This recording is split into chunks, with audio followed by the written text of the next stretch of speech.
Like, I do miss my mom a lot. I spent many months like regretting. And in the detention center, I was only allowed to eat 150 kernels of corn per day. One day, I saw a dry vomit on the road. I was so hungry that I got on my hands and knees and began picking the rice out of the vomit. I didn't stop eating the vomited rice until the beating from the guards were too unbearable. Hi everyone, my name is Charles and I escaped North Korea twice, and now I'm living in America very comfortably. But there was a time when I was so malnourished that I couldn't even stand. There was a time when my mom was so malnourished that I watched her die. And there was a time that I was so certain that I was gonna die that I realized I had to escape North Korea. You guys been asking, how did I escape North Korea twice? So here it is. This is the full true story of how it happened. So I was born and raised in North Korea, a small town called Sangjin. So my grandfather was a Chinese soldier who came out to North Korea to aid the war. And he never returned after the war, and he stayed back. And they met my grandmother. My grandfather met my grandmother, and then my father was born in North Korea. And at the time, North Korean regime was able to give them Chinese citizenship if you can prove that you are a descendant of Chinese. So my father, when he turned 30, I think, he applied for Chinese citizenship. And he did get it. He did get a passport, so he could have actually travel back and forth freely. And I was born out of wedlock because my dad cheated on his first wife and had me, and therefore I was born. I was born out of wedlock. And when I turned 5, my dad abandoned me and my mom, and he left to China, and he didn't come back. Before my dad left, he borrowed a bunch of money from our neighbors and told the neighbors that, yeah, I'm coming back. My kid is here, my wife is here, my 5-year son is here, so I'm coming back. But he didn't come back.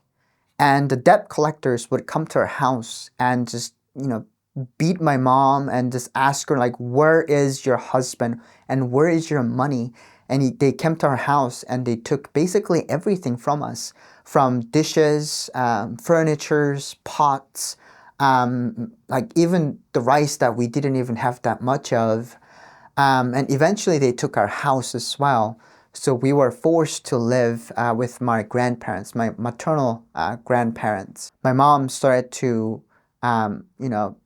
she started to trying to find where my dad was because she's very desperate, desperate for help. So she gathered some money and she started traveling to find my dad. And eventually she came back when I was 9. She left when I was 7, and she came back when I was 9. But when she came back, she was visibly unwell. And eventually she collapsed. And it was that winter morning where we had to put her on a sled, and me and my grandmother and my other half brother, we had to push her in a snowy day on a snow. We had to push her to the hospital. And in North Korean hospitals at the time, in 2005, there were no medications. They didn't provide any medications nor food. They just provided a facility, and there weren't that many doctors. There was just one doctor and maybe a few nurses. And that one doctor was just going around, all around the places, and they would ask us to bring our own medications. And of course, they would prescribe us like, hey, you need these kind of medications. Then that was up to us to find the medication so the doctors can inject it for my mother. And eventually, we didn't have enough money to continue to, bring food to her. So, I was the one from when I was 9 to 11, so I had to drop out of school to nurse my mother. So I would have to bring food twice a day to the hospital to my mom. It was cold, it was dark, but there's no street lights, there's no lamps. I was the one who was bringing the food to my mom, and at the hospital, we had to take out her, pees and poops because she couldn't walk. So we had a bucket, and she would do her business, and then I would just dump that outside, take that outside, and dump it, and bring it back in. So I had to nurse her 24/7. So I ended up dropping out of school when I was 9, and eventually we, didn't have any money to support her, continued to support her.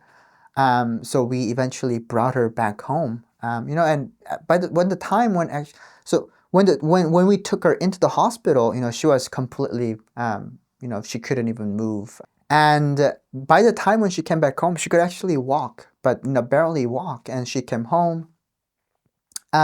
She got a little bit better right before she just completely became vegetable. And I remember she used to tell me that if she were to eat a goat, she can just get up and dance because she was so hungry.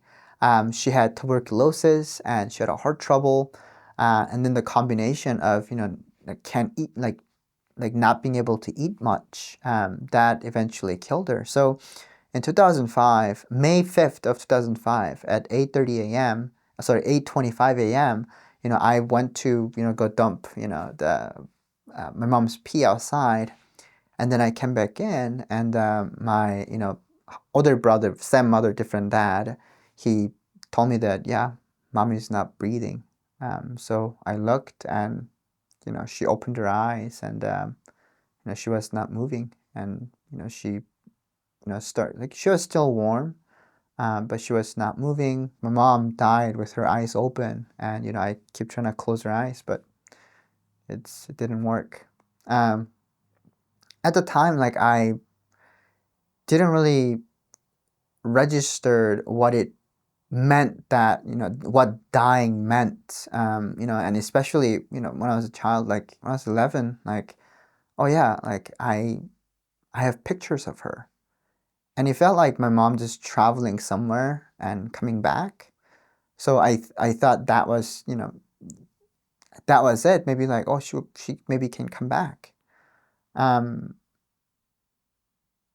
and my grandmother was just crying that, like, how dare you go before me, like, how dare you as a child, like, how could you leave me behind, and how could you leave your two kids behind, and just crying.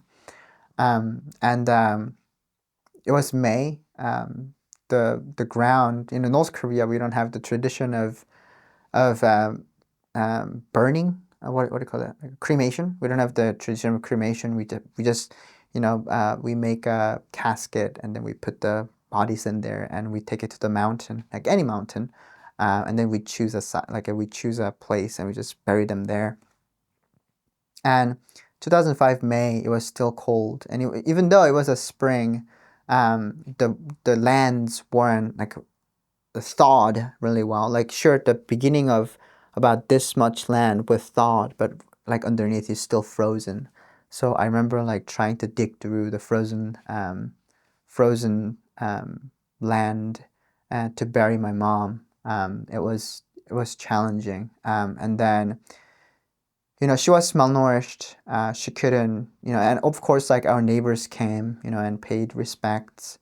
And then they told me how sorry they were to lose your mom at such a young age. And like, it did not register to me that, yeah, she's really really gone, like she's really gone, like I can not ever see her again. It always felt like, no, like I may be able to see her, like I have a picture of her. Whenever I miss her, I'll see a picture. But one day I was living with my aunt, and then one night everything just crumbled in, like everything just hit me like a train, that my mom is gone. Like, she's really really, like, she's gone. She's dead. She's never coming back. And the realization of that was just, it shocked me so much that, like, I never wet the bed, and something like traumatic experience, or maybe like that had something to do with my mental thingy. And I started wetting bed at the age of 11. I started like 12. Like I started wetting the bed, and my aunt used to make fun of me, saying that, oh, when you 장가가, when you get married, you're gonna wet your bed, and your wife's gonna make fun of you. Um, yeah, and it's one thing that I really regret. Like thinking about my mom. Like I still can barely remember her face, but I cannot remember her voice. Like I try so hard to listen to her voice, and really funny thing. When I after like not after, maybe like before, like when I was living with my half brother, like when I was back in North Korea, like I had this dream where my mom, she came to me in my dream, and like it was like we're in a like train station, and then she like I was walking with her. Sorry, so I was walking with her, and then like I was following her, like I was following along the train rails, and then she turned around and said, "Oh, you cannot come yet." And I was kind of like asking her, like, "Why not?" Yeah, of course in Korean, not in English. Um, and then like I can't remember what she told me, but like I remember like she's like, "Oh, you cannot come yet." Like I do miss my mom a lot, and I spent many months like regretting, and because like as a kid you don't really know how important your parents are, um, but I regretting like not treating my mom the right way. I wish I could have done something more to save my mom, and like the thought of me not doing anything, of course, like I'm helpless and I can't really do anything, but like I do realize that I don't know, maybe she's in a better place, and she is looking over me, and she's helping me, and those kind of thoughts. One really touching story, when there was a field trip going on, and of course, like I was the byproduct of a affair in a marriage, because my dad cheated on his first wife and met my mom and had me. So I was basically hated by both families. My dad's side hated me because I'm the byproduct of the affair. My grandmother hated me because my dad was abusive to my mom, and my grandmother used to tell me that, oh, I told your mom to get an abortion, and like get an abortion because your mom is weak. She's not in any condition to have a child. Um, but my mom did have me anyway. And then when we eventually came back to our grandmother's house because my dad abandoned us, my grandmother was just, I told you so. I told you many, many times he's not a good man. You should have gotten an abortion.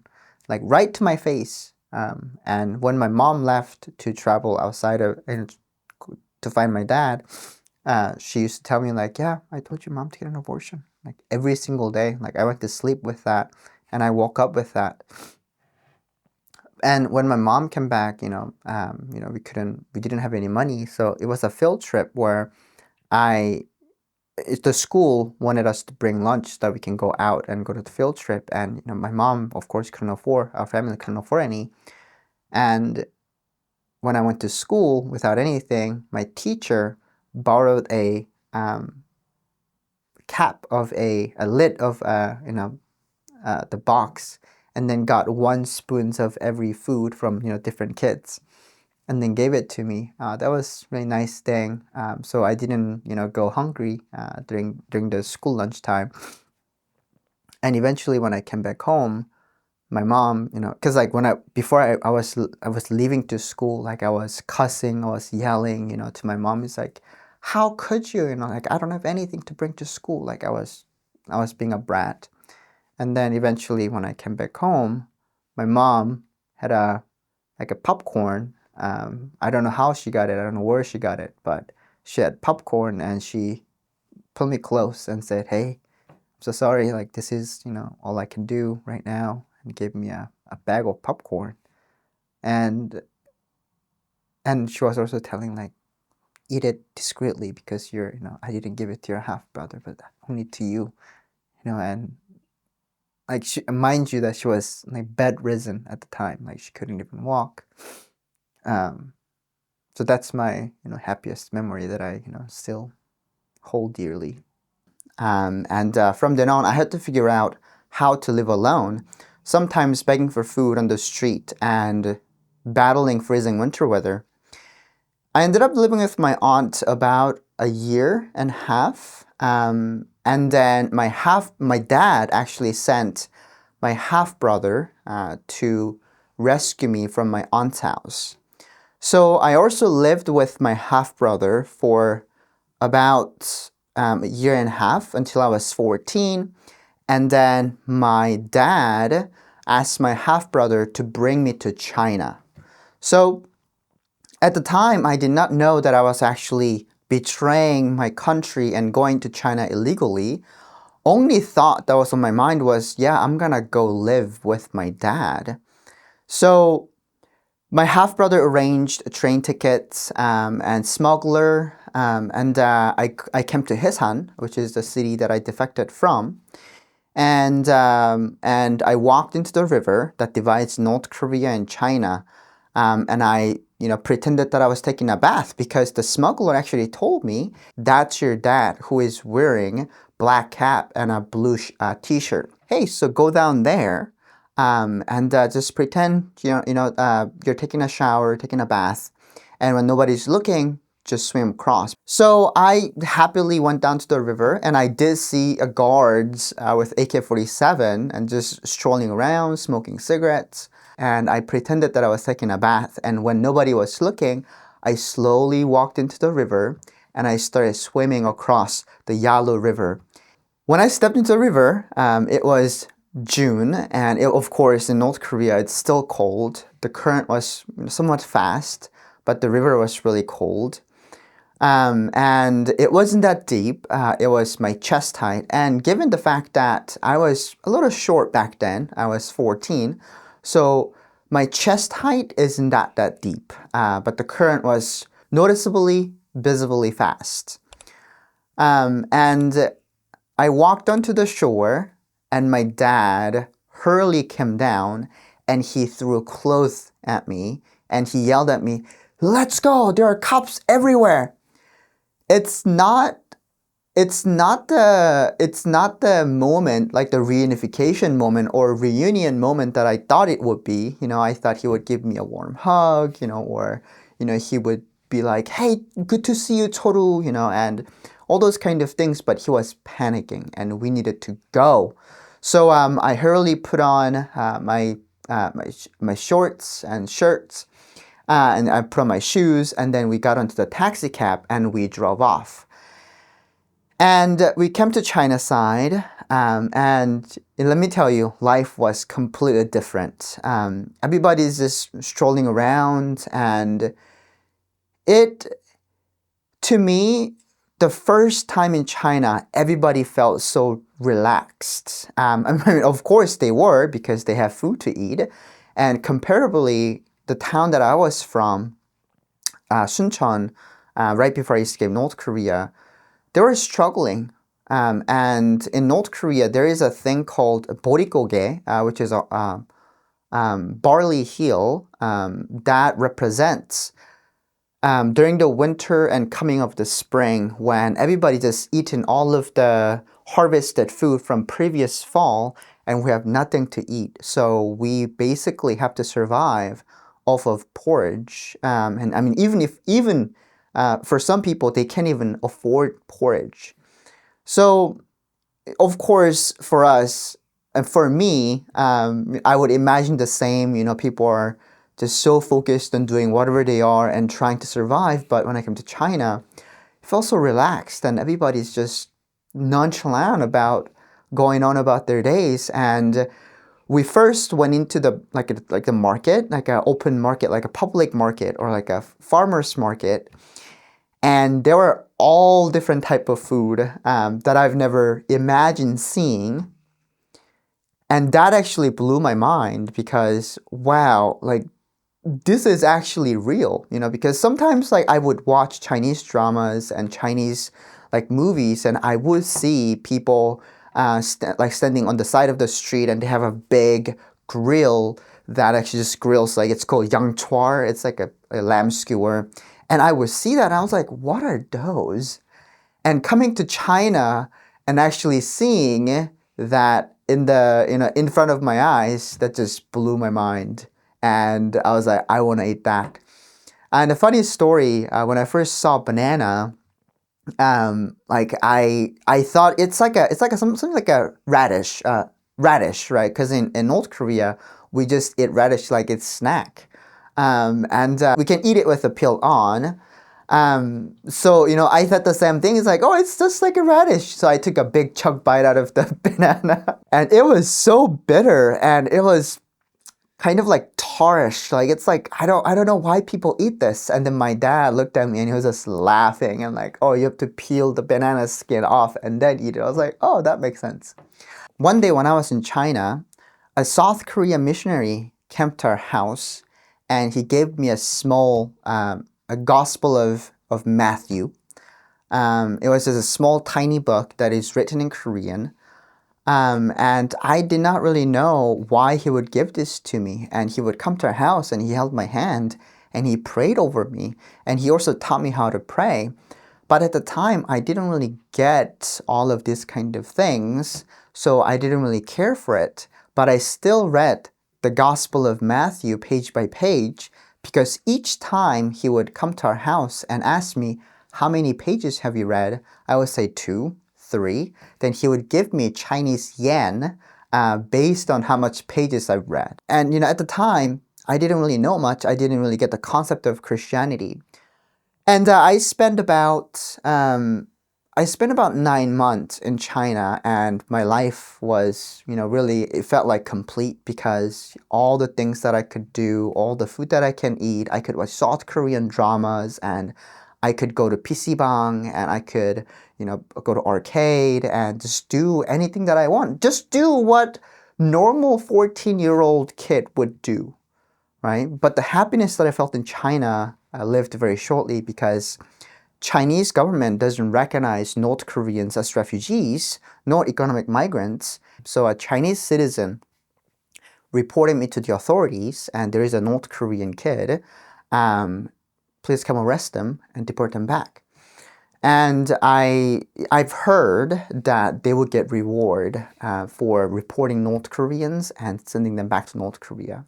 My dad was living with a North Korean defector girlfriend, and she actually brought three of her own kids to China. One night when I was having a dinner with my family, the door burst open and this Chinese policeman came into our house and drew a gun on us and started yelling, 别动,别动,别动, meaning like, don't move, don't move.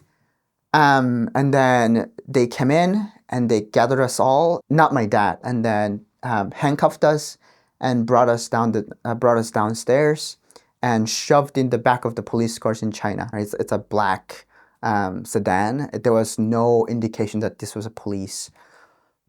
And people wearing black suits and then carrying some sort of pistol, and then came to us and just arrested us and just brought us down. Yeah, and then they took us to Chinese jail, directly to the border town jail. And I, was sent to Chinese prison for about 12 days. I was in there. I got, interrogated, and they asked me specific questions of, like basically asked me like, what did you do in the entire 9 months? Like, who did you meet? What did you eat? Where did you go? Like, who are you with? If like all the necessary details, even like what kind of color was your poop? I mean, that's like in those kind of specific details.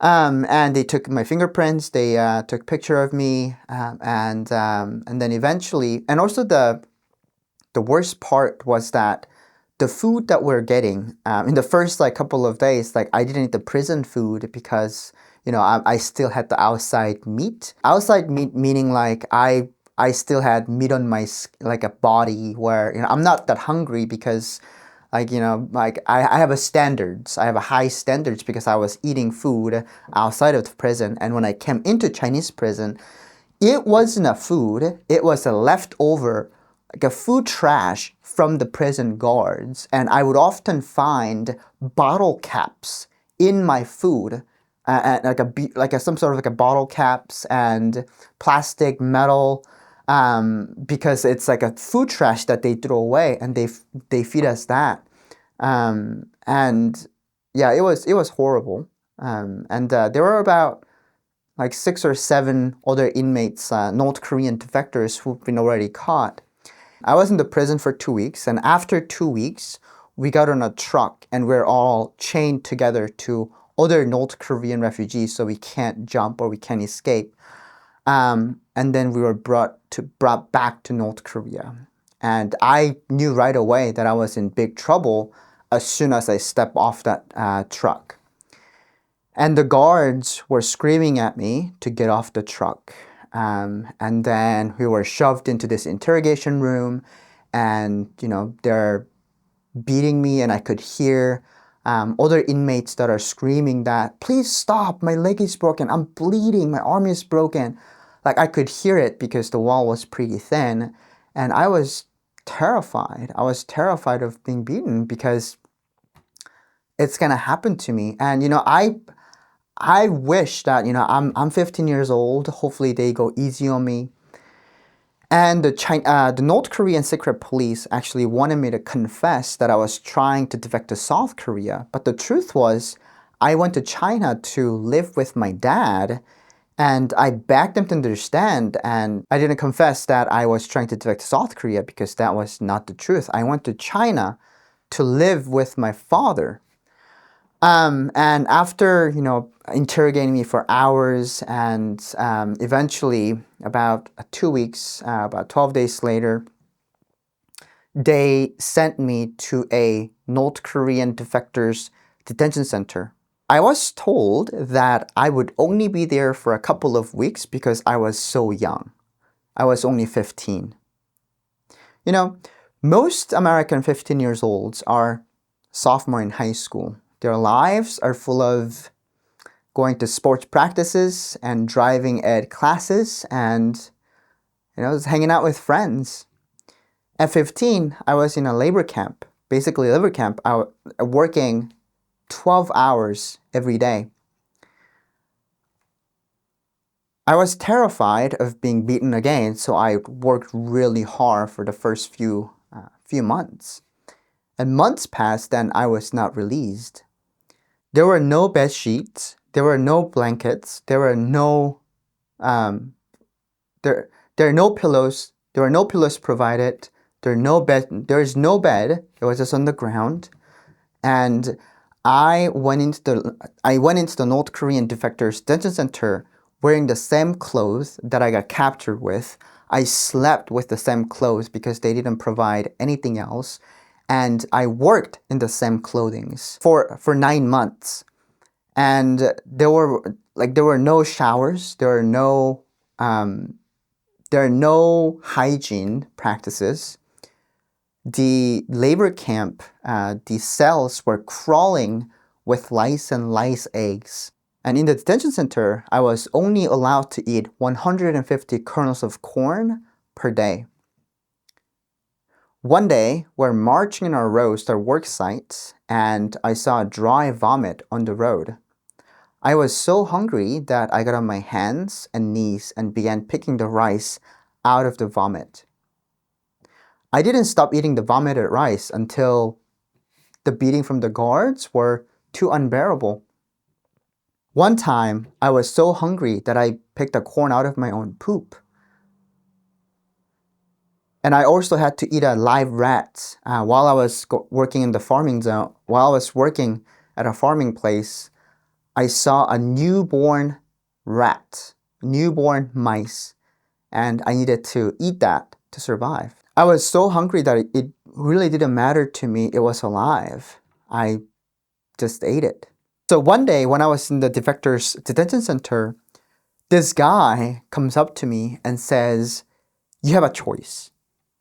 Either you can give me your shoes voluntarily, or I would beat the living crap out of you and I'll take it from you.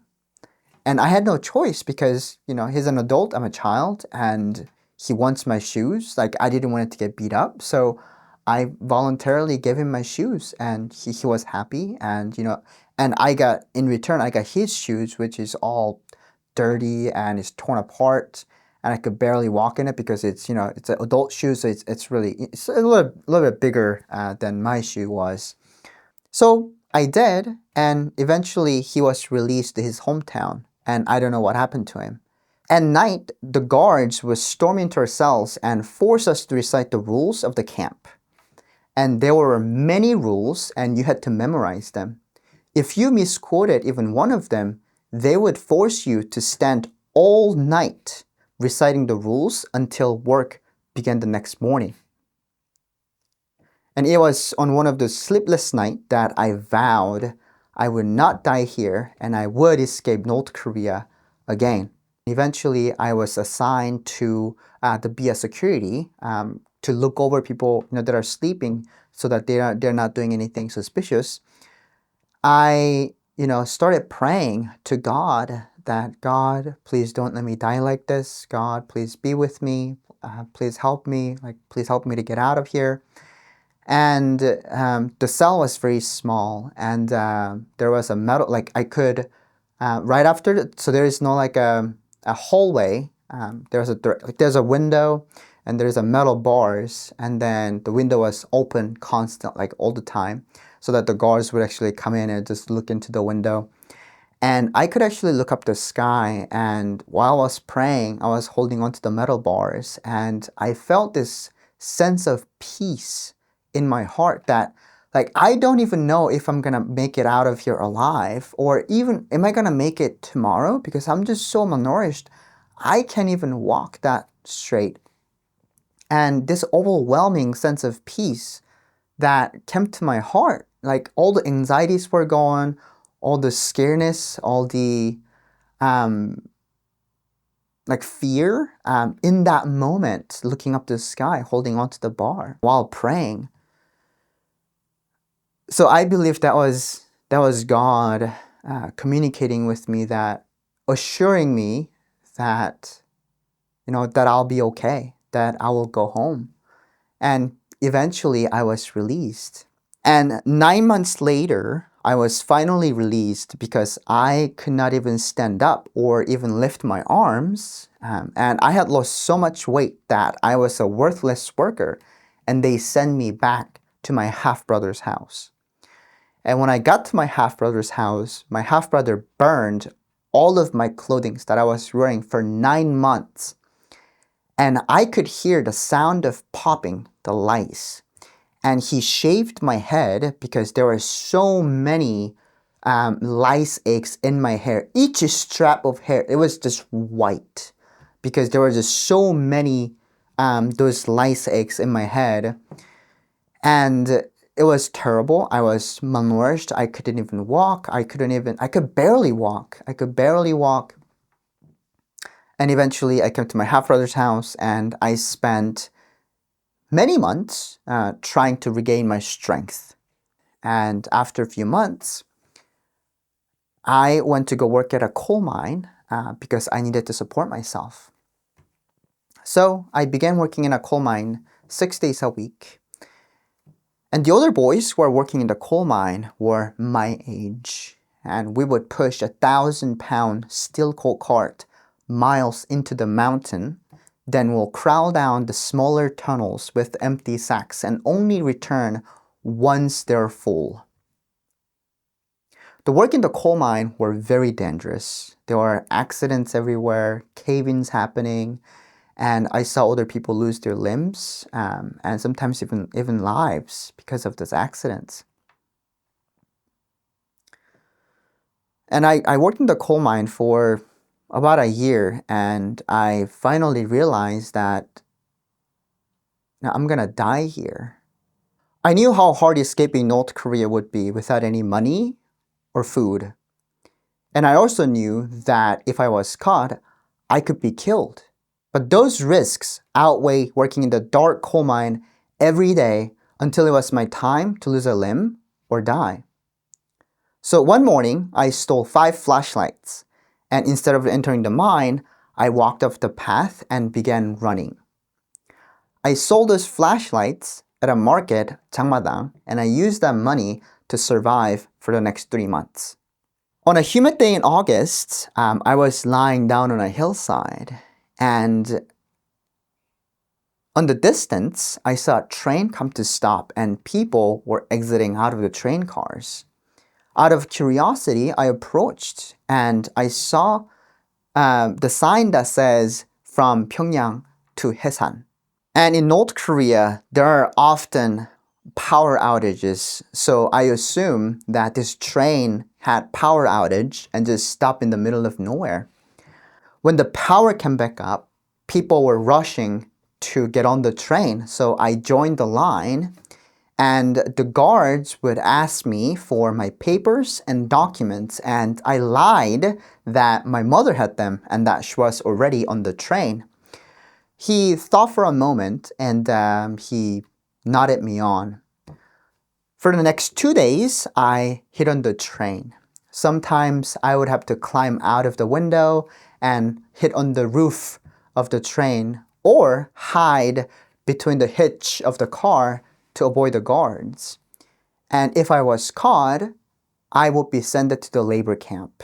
And I was almost an adult, so there would be no mercy for me. And one night, I was sleeping on the train, and I was almost at the border town when the hands of a guard grabbed the back of my neck and dragged me to the holding cell on the train. When people think about North Korea, they usually think of nuclear warheads, authoritarianism, and a heartless dictator. I'm making content because I want everybody to think of North Korean people. They are ordinary people who don't know how much better life could be. If you want to help me be a voice for voiceless North Koreans, I would love for you to support me on Patreon, where you can get early access to full-length videos, all sorts of fun pictures, outtakes, and other exclusive videos. Thank you, and I hope to see you there. There were 2 other boys in the room who had been caught too. I thought about how terrible the labor camp had been. The long days of manual labor and the sleepless night that I spent memorizing the rules and the constant feelings of hunger. And I refused to let that happen again. As the train began to slow down for the next stop, I began to panic. I saw a window was unlocked, so I pushed it open and I squeezed out of the small openings. I jumped out of the moving train and rolled into a ditch. And I walked for a few hours. I went to the next train stop and I used the same method that I once used to get on the next train that was going to the border town. So I came to the border town and then I walked into the river about 3 p.m. Because at the time, North Korean people still can go into the river to do their daily chores, such as getting the drinking water, taking the bath, and washing the clothes. But now it's different. Now there are electric wires everywhere. You cannot go to the river. If you want to go, you have to go with the military officer. It's a supervised visit to the river. But at the time, it wasn't for me. You can actually, from sunrise to sunset, you can go into the river and do your daily chores. So I walked into the river that divides North Korea and China, and I hid in the tall grass for many hours waiting for the darkness. And when I finally thought it was safe, I quietly waded into the water. In the middle of the river, I slipped on a rock and I let out a gasp. And immediately a flood of light was on my back and I heard a guard screaming at me. He said, 야, 개새끼야, 안 들어오면 쏜다. He said that he would shoot me if I didn't turn back. I knew I was dead either way. Either he would shoot me, or I would obey and return to the shore, only to be shipped off to labor camp and possibly starve to death. I decided not to turn back, and I kept wading ahead. The guard kept screaming at me, but he never pulled the trigger. Each step took me further away from the guard and closer to my dream of freedom. 5 minutes later, I was dripping wet, but finally back in China. I needed to get out of the town as soon as I could because there were police cars or cameras, so I could not stay long.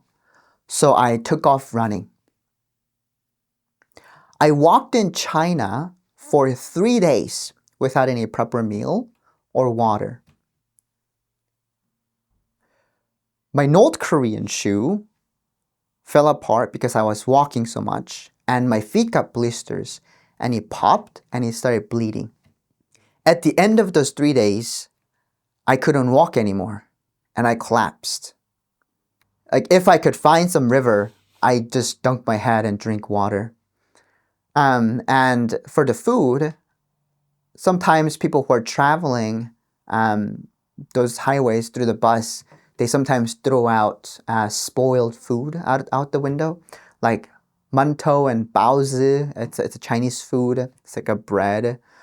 And I would just pick those up and I would eat that. And one time, I spotted a bottle, like a tea bottle with, some like a yellowish looking liquid, and I thought that was a tea, and I picked it up and I took a sip. It was not tea.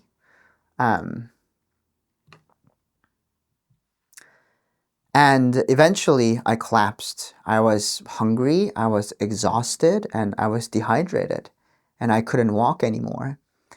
And I started, regretting, why did I leave North Korea? If I were to stay in coal mine, I would still have some food in my stomach. I would have shelter. I wouldn't have to die in this middle of nowhere like this. And I started, crying, and I started to blame everybody else. And I was jealous of my friends who really didn't have to go through my fate. And I started shouting to my mom that, why did you even bring me to this world if you couldn't take care of me anymore? And, I collapsed and I started praying to God that, God, if you're up there and if you're listening, please don't let me die like this. Please don't let me die like this. And then eventually, sometime later, a Chinese guy who was driving a motorcycle, middle of nowhere, he stopped, he comes back, and he looks at me. And of course, he knows that I'm from North Korea, but he's just speechless. And then he gave me water, he gave me mantou, and we got on his motorcycle. I got on his motorcycle, and we rode it for many hours, and we came to his house. And he had a wife and a son. We arrived at super early morning, like 3 a.m., 4 a.m. And the wife was, of course, scared because bringing North Korean defector to your house means certain punishment in China. Helping North Korean refugees in China means certain punishment. So I could visibly see the wife getting concerned, and I could hear the wife yelling at the husband. But the husband was very nice, and eventually the wife came around and they gave me clothing, they fed me, they gave me medication for my feet, and eventually the next morning, the Chinese guy connected me to a South Korean missionary who was able to help me to come to my dad's house. So from the city that the Chinese guy lived, one thing that I always, regret is not taking his contact information. But the reason why he didn't give me his contact information is that in any case that I would get captured, who saved you? Who helped you? If I were to give out his name and his phone number, that guy will be in trouble. But if you're watching, the guy who helped me, thank you. You saved my life. And I one day wish to return the same favor to you. Or perhaps I shall pay it forward to other North Korean refugees, but not just other North Korean refugees, but refugees in general. And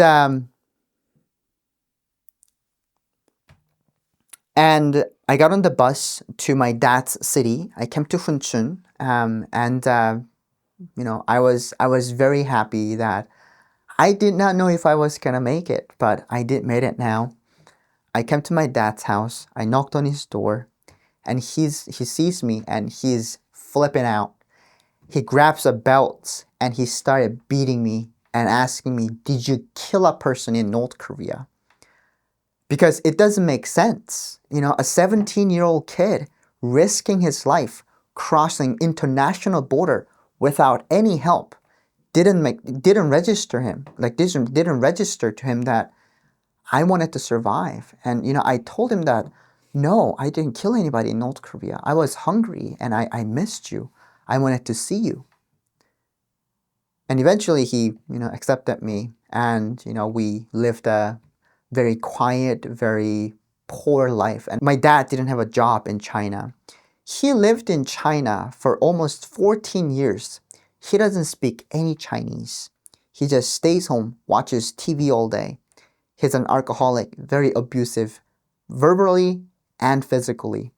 Every time I smile or every time I laugh, he shut me off, saying that you remind me of your dead, cheating mom.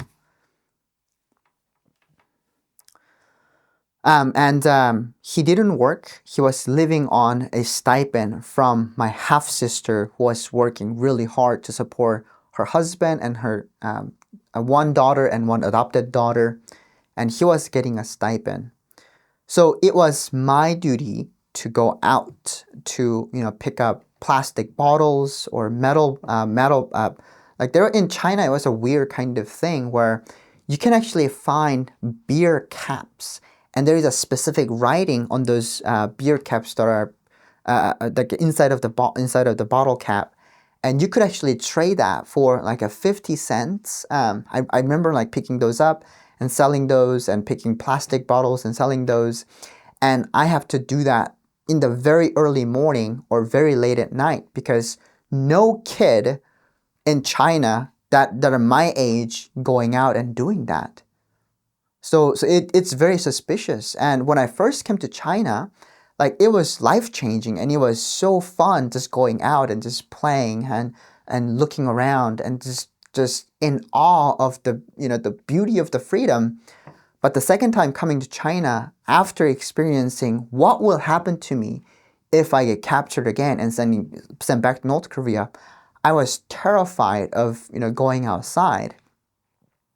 That's why I would only go out super early in the morning or super late at night when nobody's out, right? And at home, we had this traditional, like a Chinese old house where we had to burn wood to heat the, because like in Chinese construction or even North Korean constructions, like we build a house, we build a room and then a kitchen, and we lay down the heating ventilation system through the underground, the floor of the house. And while cooking, the smoke travels through the house, and then it goes out the chimney and it hits up the house. We didn't have enough money to actually buy those woods, so I was the one who needed to go outside and pick dead wood, like wood branches and pine cones to actually burn. So I was in a constant fear of being captured and sent back to North Korea. And it wasn't living, let me tell you. It was it was trying to survive, and I was terrified of being captured again. And eventually my dad realized that, you know, I can take care of you. Like, I don't even work. I have no money. Your half sister is supporting me and you.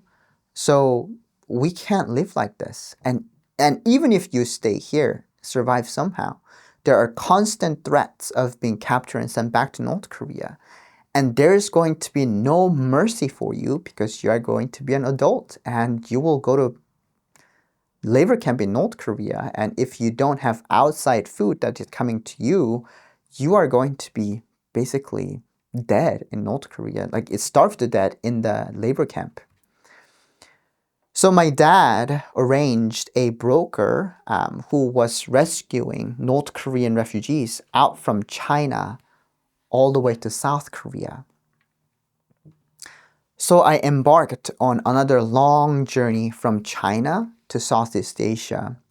So we left, so we meaning me and my dad's first wife, who defected 2 months after I defected. So my escape was the reason why I'm here right now and telling you this story is because of that 2 months difference. Because I escaped North Korea August of 2011, and my half sister, who I've never met before, who I don't know, she is in South Korea and she had a baby. And childcare in South Korea, my South Korean audience may know that it's very expensive. So instead of sending her kid to the childcare, she decided that I'm going to bring my mom from North Korea to South Korea so that she can watch my baby. So my half-sister initiated that escape, like the whole pipeline journey. And I, very luckily, very coincidentally, tagged along to that journey. So the broker, this is how it works. So nobody knows, we don't know who our brokers is. We only know because somebody told us, okay, go wait in this specific location and somebody would come to you and tap on your back and that person would lead you to the bus. And I assume that they had fake passports for us because when on a bus, right, in China, you have to have, at the time, I don't think there was like facial recognition technology in China, not yet. So whenever the bus stops at a checkpoint, the bus driver would have to gather all of the identification on the passengers that are on the bus and present that to the security guard. And the security guard then would count the identification card and then he would come up and count the head, how many people are in there, right? So if it matches, you're good to go. If not, then that's gonna be a problem. We knew that. And every time the bus stops in China, I felt my heart pounding in my throat because now I'm actively trying to go to South Korea.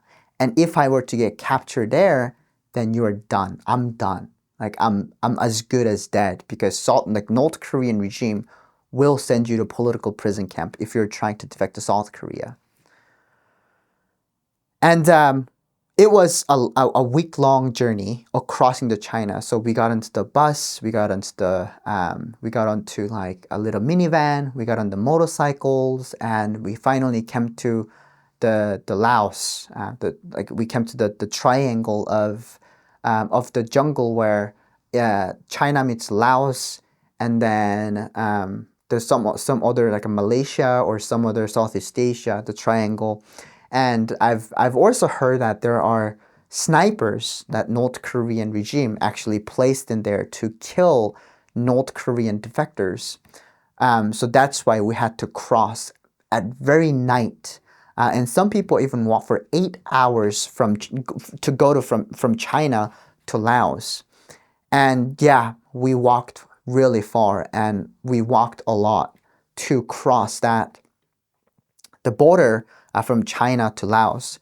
And we came to Laos and we could not relax yet because Laos is still friend, like the broker told us, don't relax.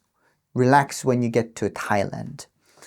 And then we took a motorcycle, and then we came to the Mekong River, the Thai Mekong River that divides Thai and then Laos. And we got on this narrow boat. It feels like somebody literally cut a big log of wood in half and dig the middle and just somebody attached like an engine in the back. And we could not like move at all because like every time we just like squinch a little bit, it felt like flipping so hard. And it was terrifying. But the only hope that, the entire time that I'm on the boat, like I'm gonna go to South Korea, because when I was in China, I would watch a lot of South Korean dramas, and I'm gonna be living like king. Like I don't have to hide anymore. It's gonna be great. Like it's all worth the risk. And eventually the boat came to Thailand, and as soon as we got to Thailand, we went to the police station and we voluntarily surrendered. Hey, we're North Korean refugees and we came to your country without permission. Arrest us. So that's how it works. So the Thai government does not recognize North Korea and South Korea as two different countries. They recognize this as one country, which is Korea. And we are the citizen of Korea. Therefore, therefore, we coming to Thai without proper documents, they will arrest us and they would deport us back to Korea, but to South Korea, not to North, right? So that's how it works. And then I was in Thai jail for about 10 days. Like the Thai prison, because we had to serve the sentence. The judge ruling us like, boom, boom, you're never to return to Thai for 5 years. You have to serve in the jail for 10 days and get out of here. Basically helping us. And that 10 days of my life have been the most chill, the most happiest memory of, probably until this day, because I hold that moment very dearly in my heart, because food is provided, people are friendly, you don't have to work. And the type of food that Thai prison actually gave us was like the elite version of the authentic Thai cuisine. Basically, like different curries every day, like the rice, and we could actually make a rice cake out of this rice too. And funny enough, when I was in this Thai prison, I met this North Korean dude who looks really, really familiar. And I did not know, I recognize this guy, but I can't quite put my finger on him. And then it hit me. And it was the same dude who stole my shoes, who forcibly taken my shoes. And there he is. He's in the Thai prison, in the same cell with me. And at that moment, we instinctively just hugged each other. We're crying, it's just like we made it. So great to see you. And he tells me his story of, thank you so much for the shoes. The reason why I had to have your shoes was because I was trying to run away while he was being transported. So he was telling me a story of, he was on the train, he had a paper clip, and he was basically tied to the desk that was on the train, and he took out the paper clip and he undid the handcuff, and he basically ran away, and he came to China, and then he eventually made it to the Thai border town. He eventually came to Thai refugee camp, and we met. And I don't know where he got the money, but for the duration of my time in both the Thai prison and then the international refugee camp, he paid for me. He paid for everything. He bought me meals. He bought me snacks. Sometimes he would give me a little bit of money to, spend on luxury goods, like, I don't know, maybe buy some snacks that I've never seen before. So, if you're watching, I'd love to reconnect. I don't know what happened to him. He gave me a phone number to call a while back, but I lost it. It's so like me. So if you're watching this, I'd love to reconnect. When I first came to Thai International Refugee Camp, it was, I felt like living the dream, because, I don't have to work. I'm just provided. I can sleep as much as I want. I can get up whenever I want. And the hope of going to South Korea, it was, I felt like walking on the cloud. And for a long time, I didn't get an interview from the South Korean embassy. That was really weird to me, because any North Korean refugees who comes to Thai, refugee camp, they would get an interview within 2 weeks and then would go to South Korea within 20 days. But for me, I stayed there for 3 months, and eventually I've got the interview to actually, I've got the interview from the South Korean ambassadors. And when I went there, I didn't talk. This is my first time seeing them. And they already had stacks of paper, like a binder full of my informations. And they says, oh yeah, so you are Ryu Choru, right? And you've got captured and sent back to North Korea and they're naming these, my brother's girlfriend, North Korean defector's girlfriend, and their 2 kids. And I was like, yeah, how do you know? And turns out my half-sister, who had Chinese citizenship, she faked her identity, went to South Korea as a North Korean defector, and have been living there since 1998, and this is 2012. She's got all the benefits. She's basically living in South Korea as a North Korean defector. And when my dad's girlfriend escaped, because we all got captured, we all got sent back to this North Korean defectors detention center together, and they were released first, and then I was released last. So they were released, they went to Haesan, they're living their lives, and eventually they escaped North Korea again, and then they came to South Korea first. And then they told everything about us and my dad and my half-sister. And then the South Korean government already knows who I am, and then they said, we'd love to help you, and we know that you were captured and back to North Korea, but your dad is Chinese and your half-sister already did something that you are trying to do. And I told them, I'm a North Korean citizen. I've got captured. I was sent back to North Korea. You know those people who I got captured with. You know those people, and I have the proof of being captured and sent back to North Korea. And they told me, well, we'd love to help you, but we cannot change the law, because in South Korea's defense, Chinese people aren't considered as refugees or economic migrants. And they said that they're going to send me back to China. And I protested, like, just kill me here.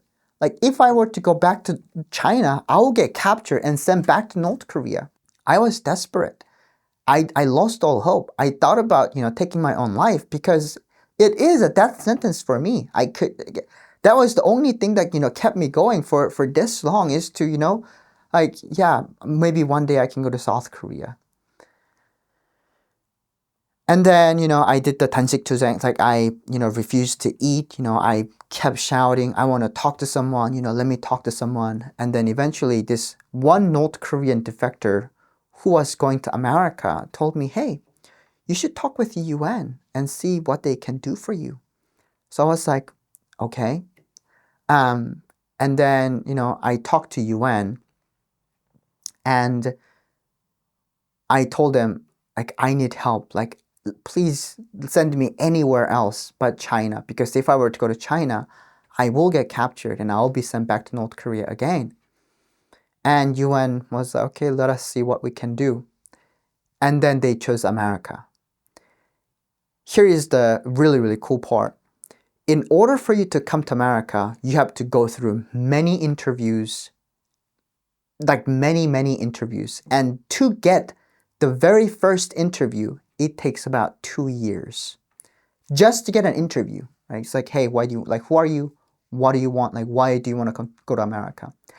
I've seen this guy from Middle East in the same refugee detention center in Thai. I saw this guy have been in this prison cell for 13 years. For 13, just because America did not accept him, did not even give him an interview yet. And the average is about 2 to 3 years to get just the interview.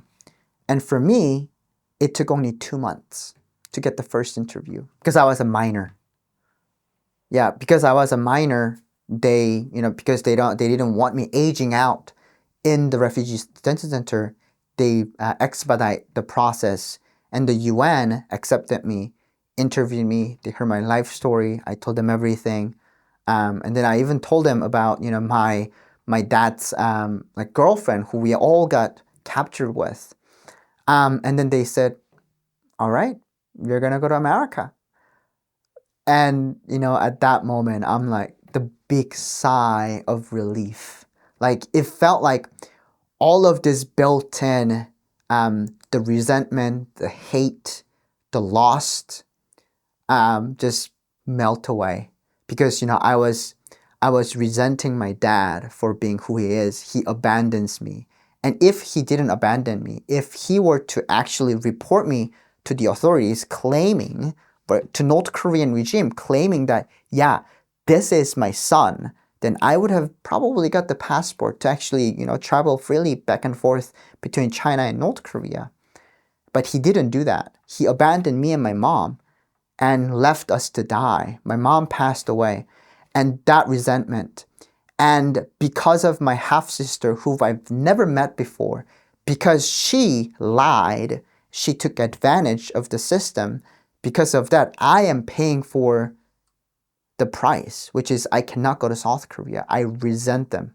And it was a whole, but those kind of, resentment and that kind of hate all melted away when UN said, yeah, you're going to go to America.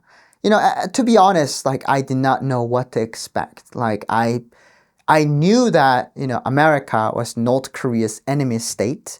I knew that America had white people, and it's a capitalistic country. And to be honest, frankly, like, I didn't know the word, like, I didn't know the meaning of 자본주의, right? Because North Korean capitalism, like, North Korean regime just so negatively portrayed the capitalism when I was in North Korea. Like how should I perceive this? Like, how should I, this kind of thoughts. And to come to America, to get the plane, like, of course, like, after 2 months, I got the interview and everything went smoothly. And I took up many, many different trips to go to the hospital to get, you have to take the shots, like the vaccines. Like, you have to take many, many different vaccines to just go to the hospital. And, like, doing that, I was like, when I was in North Korea, to take the vaccine, like, it was like, I hate it more than anything else to take, because when I was a child, when I was really little, when I went to school, like, they give you vaccines of some sorts. Like, I don't remember, but yeah. So I took all the vaccines, and then eventually I got on the. So there's somebody who took me to the Thai airport, and then put me on the plane to come to America. And I've never dreamed of being on a plane, and let alone come to America. And as soon as I step off the plane, I felt these strange feelings that I've never known before. Safety. I was finally safe, and I didn't need to hide anymore. And I came to America 13 years ago, and in the time I have learned English, graduated from high school, graduated from coding boot camp. I worked as a sushi chef, I worked at Panda Express, Subway, Starbucks. I even worked as a driving instructor for about 6 months. And I drove Uber, Lyft, and now I work as a software engineer. And I've been married for 5 now. So it's been such a blessing. And one thing that I try to tell people that, yes, my story is very unique. But my story is not uncommon.